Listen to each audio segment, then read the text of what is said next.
According to the book, Voices of Diversity, words like crippled, handicap, cerebral palsy, victim, defective, deaf and dumb, retarded, restricted, normal, suffers from are words that are unacceptable to use when referring to individuals with physical disabilities.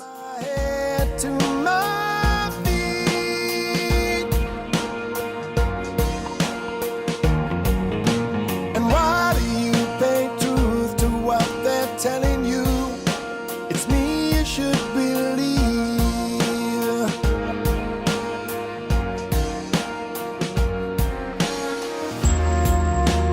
I can't tell you I feel sure.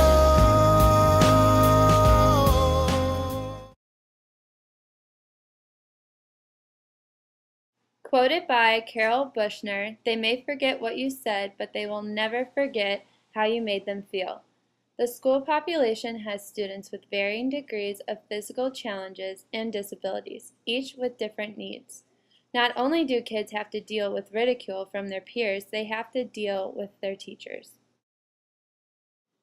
In the year 2006 and 2007, Alice Farmer from the ACLU and Human Rights Watch reported, "Students with disabilities already face extra challenges, and being hit by teachers only makes it worse.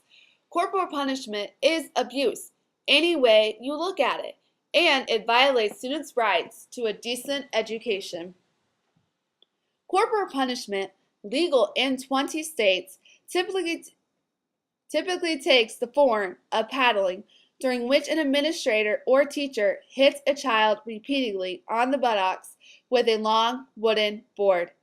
ACLU and Human Rights Watch interviews found that students with disabilities also suffered many other forms of corporal punishment, including beatings, spanking, slapping, pinching, being dragged across the room, and being thrown to the floor.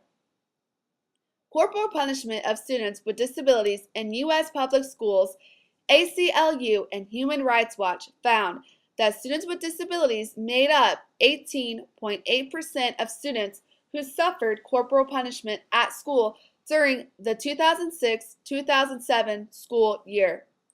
13.7% students make up the population nationwide. At least 41,972 students with disabilities were subjected to corporal punishment in U.S. schools during that year.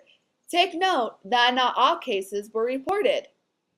According to the U.S. Department of Education, the Code of Federal Regulations set forth the requirement that public schools provide students with disabilities an equal opportunity, as that available to non-disabled students, to participate in non-academic and extracurricular services and activities. Every teacher should think about and plan for meeting students' physical requirements in the classroom. As a teacher, you will have the opportunity to have a student who has a disability. One example would be a student who is in a wheelchair. There are a lot of tips to understand when accommodating a student's needs. Sue Watson, Development Supported Counselor for 18 years, provided tips on how to assist students who are in wheelchairs. When providing assistance, don't assume that the student in the wheelchair needs help. A teacher should always ask them if they would like your help before giving it. When engaging with a student in a wheelchair, make sure to kneel down to their level so you create that face-to-face communication. They will show more of an appreciation towards you. In the classroom, make sure the room is wheelchair accessible. With the help of instructional technology classroom layout, you'll notice clear paths and enough space between desks and counters for wheelchair accessibility. As future teachers, we are role models for our students. When we show appropriate ways to support and help students with special needs, then other children will learn to follow and help out. This will create more of a positive environment in the classroom.